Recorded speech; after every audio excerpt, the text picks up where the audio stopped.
McCamley. I'm a state representative here in New Mexico. It is March 14th, 2018, and I saw the hundreds of thousands of students across the state today who chose to walk out of their classes in remembrance of the 17 students that were shot at Douglas High School in Florida. I saw reports from people down here in my hometown of Las Cruces, all the way to Albuquerque, Rio Rancho, Santa Fe, and even got a report out of Quemado, which is a small school in western New Mexico that had students engaging in protest. So let me just say this. I am a lawmaker and I do have power over this issue about responsible gun control. I understand your fear. In fact, here in Las Cruces, after that shooting last month, there was at least 2 lockdowns that I know of that happened in schools where kids were on their bellies in cafeterias because of threats that were made online. And that does drive fear.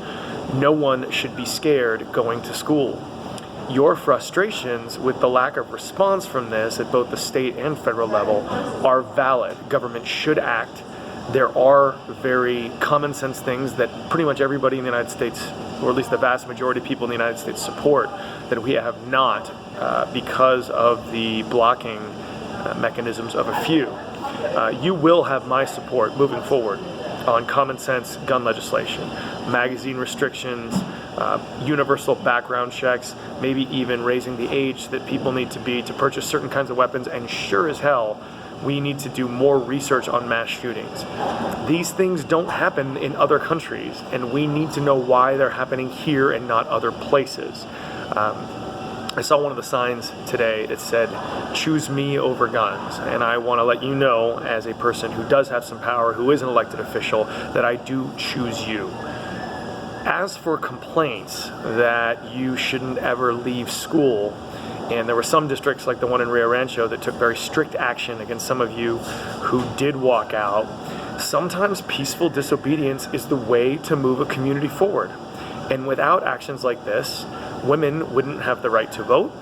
African Americans would still be going to different schools and riding in the backs of buses and going to different bathrooms, and same-sex folks wouldn't be allowed to marry. Probably shouldn't do this all the time, but accepting that a decision is wrong without taking action, without expressing your opinion, doesn't require risk. And sometimes expressing your opinion and making sure that people do the right thing does require risk, because change is hard. So I am extremely proud of those of you that decided in an organized and peaceful way to express your opinions today. I stand with you, I hear you, and I will work with you moving forward on this. Thank you for what you did. It matters.